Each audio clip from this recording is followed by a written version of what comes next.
I like to start by making one thing very clear. I want you to know that I am absolutely, incredibly, and totally awesome.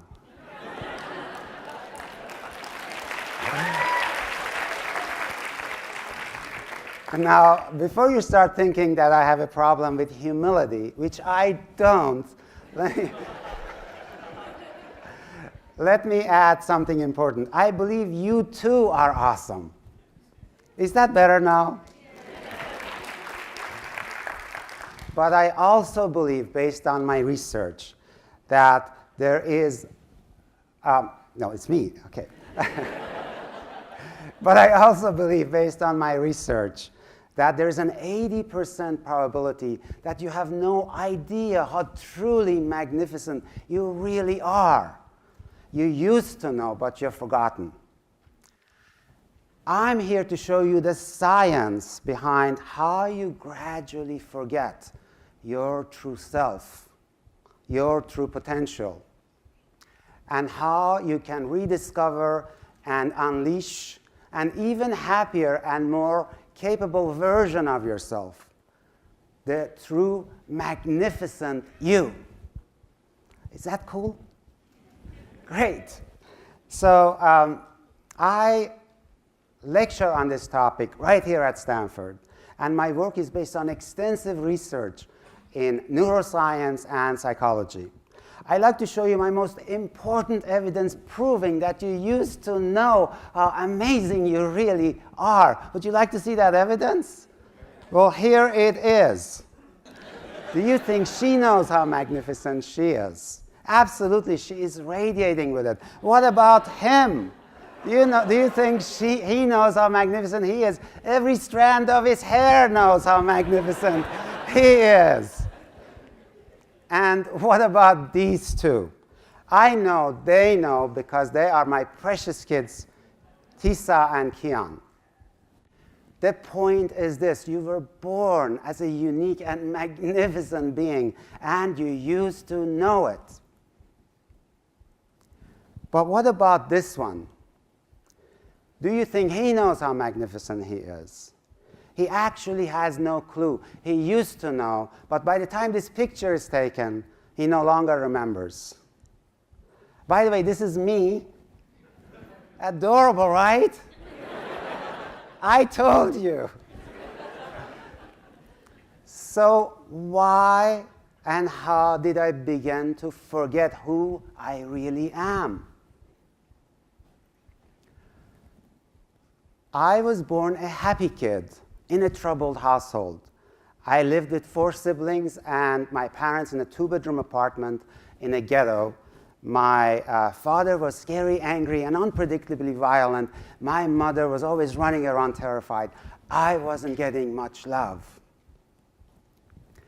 Now, since my life was in my parents' hands, it would have been absolutely terrifying for me to admit that they were flawed. So instead, a voice started forming in my head and saying that my parents were perfect, and the reason they didn't love me was because I was unworthy of their love. I now call this voice the judge.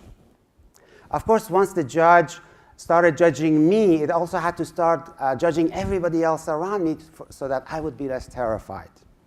I grew up completely unaware that this judge character was beginning to take control in my mind. I only discovered 27 years later in an MBA class right here at Stanford. We were divided into groups of 12 MBA students sitting in a circle, sharing our emotions openly. One of my classmates in the circle turned to me and said nervously, "Shirzad, this is really hard for me to tell you, but I often feel harshly judged by you, and it really bothers me." I turned to him and said, "John, thank you so much for telling me this. This is very helpful feedback." In the back of my mind, I was thinking, well, of course you feel judged by me, you idiot. You are the biggest loser in this group. How else do you expect me to think of you? But then a second person, a third person, and a fourth person in the group said exactly the same thing. I kept thanking them politely while thinking, what losers blaming me for their insecurity. I did think like that, trust me. But somehow, the fifth person finally got through. All of a sudden I realized, oh my God, they are right. I judge everything instantly. This judge character in my head was constantly and brutally beating down not only others but myself. It was the invisible character in my head. It was the invisible lens that distorted my reality. And that discovery changed my life. Since this invisible character, judge character in my head, secretly sabotaged me, I called him a saboteur. I later discovered that in addition to the judge saboteur, there are 9 other saboteurs, like the controller, stickler, and victim. Even in a perfectly happy childhood, you still develop a couple of these saboteurs as coping mechanisms as a vulnerable kid. For example, you might develop controller tendencies to feel safer in a chaotic environment or become the victim to get more attention. The problem is that these saboteurs become the invisible masters in your head, just like my judge had. They pretend they are you, but they aren't you. That's how you forget who you really are.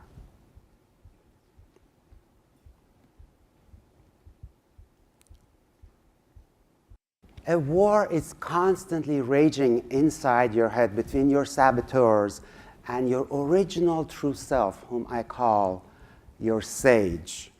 These are based on entirely different regions of your brain. Your saboteurs are based on the survival brain region, which is made up mostly of the brainstem, limbic system, and parts of the left brain. Your sage is based on the positive intelligence brain, which is made up mostly of the middle prefrontal cortex, ACC insular cortex, and parts of the right brain. Here is a fascinating insight and clue to your happiness. Look at this. The survival brain region and its saboteurs are neurochemically wired to feel stress and unhappiness. They just can't help themselves.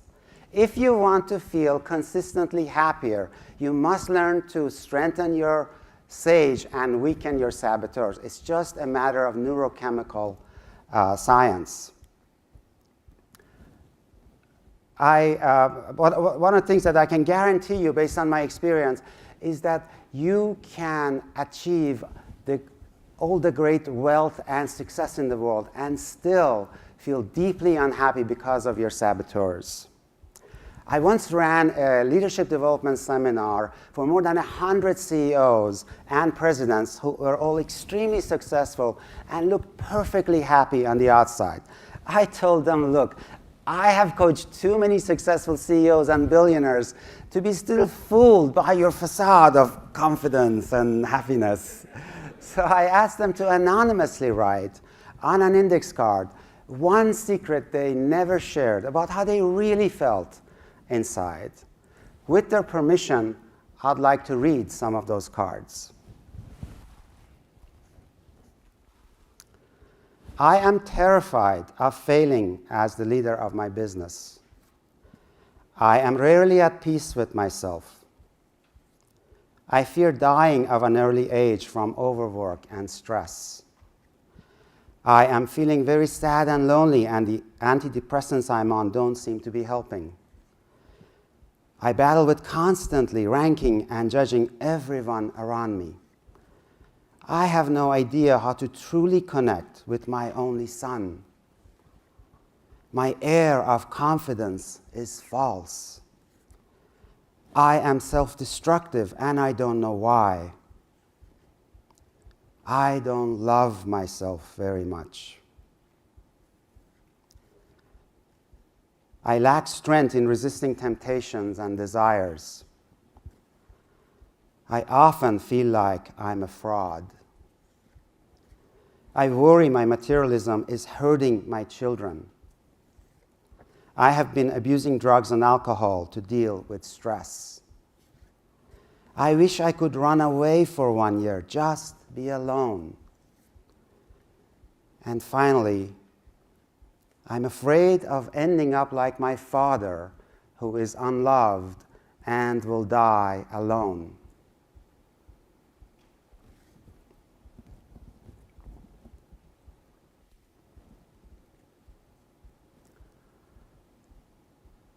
This is the story of our lives, folks.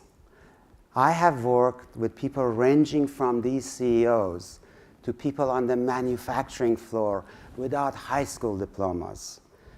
Regardless of our level of wealth or success, these saboteurs are still there tormenting us. I used to think I was particularly broken and screwed up. What a relief to discover that we are all screwed up by our saboteurs. So who are these saboteurs?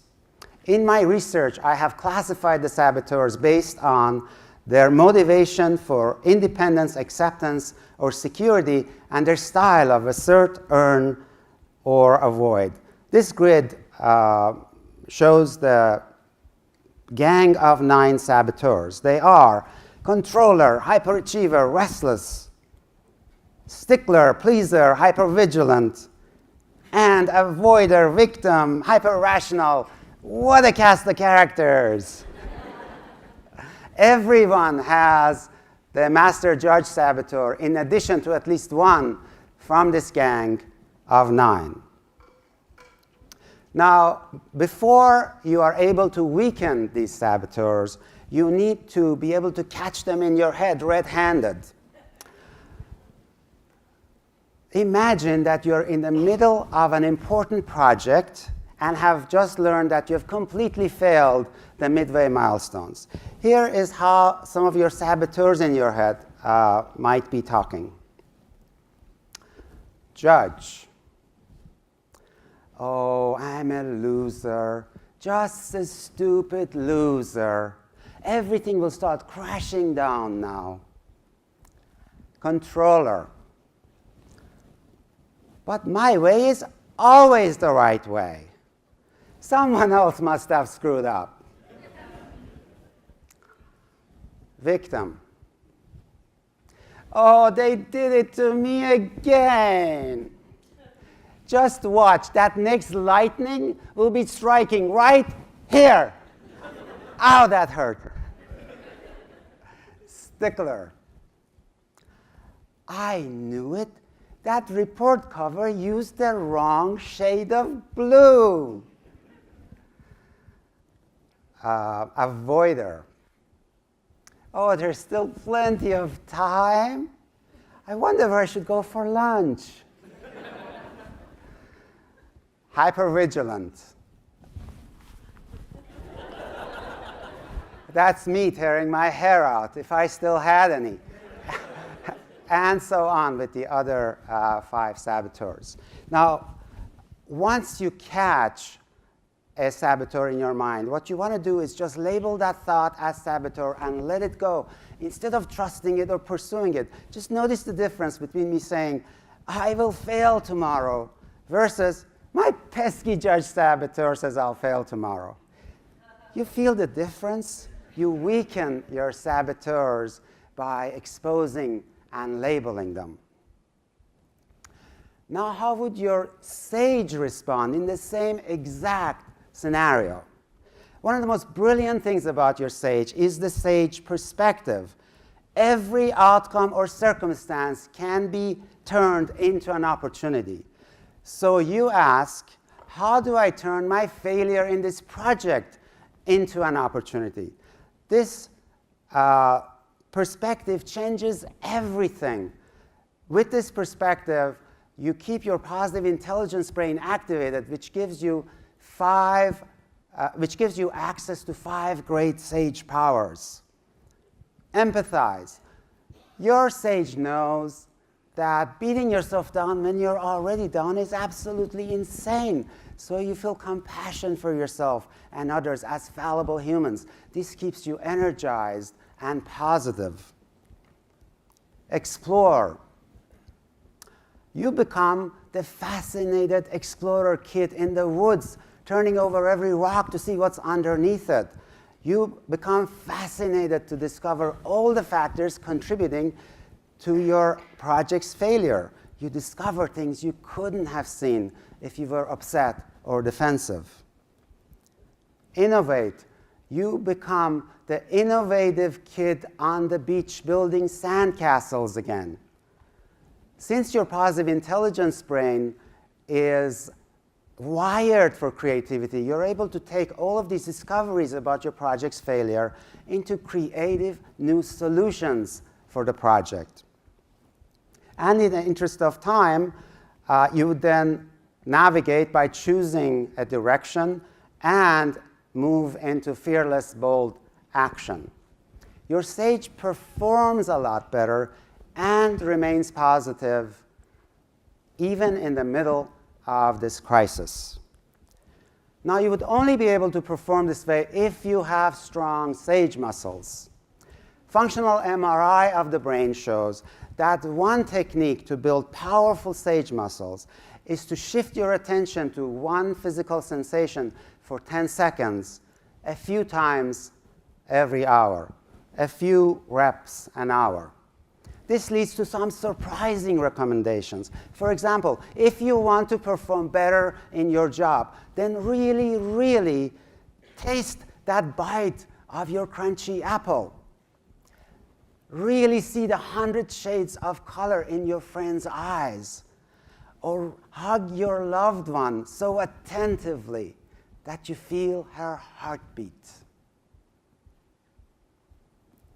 This surprising link sounds too good to be true until you study the neuroscience evidence. In order to track your progress, we can now actually measure the strength of your sage muscles versus your saboteurs based on your emotions in a typical 24-hour period. We have defined this ratio as your positive intelligence quotient, or PQ. Independent researchers have now shown that with increased PQ, people are far happier and less stressed. They also perform much better. For example, 40%, almost 40% better in sales, and a third better in team performance metrics. Everyone can learn to strengthen their sage muscles with a little practice. And finally, you can help strengthen the sage in your loved ones.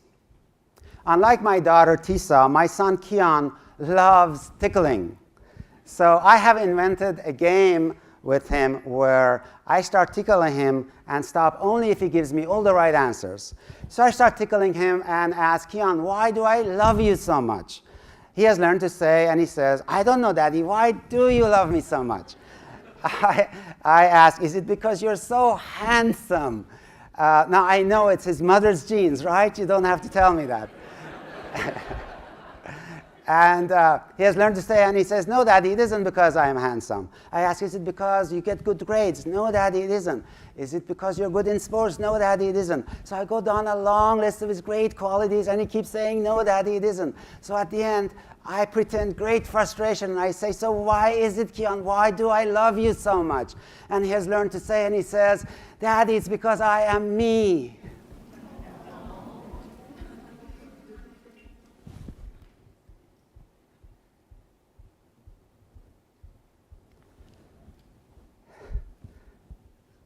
Daddy, it's because I am me. His beautiful true self, his sage. What about you? What would life be like if you fully reclaimed your beautiful true self, your sage? What would be the gift of that to you, to your loved ones, to our world? what would become possible then? You are a special, unique, and magnificent being. It's time for you to remember. Thank you.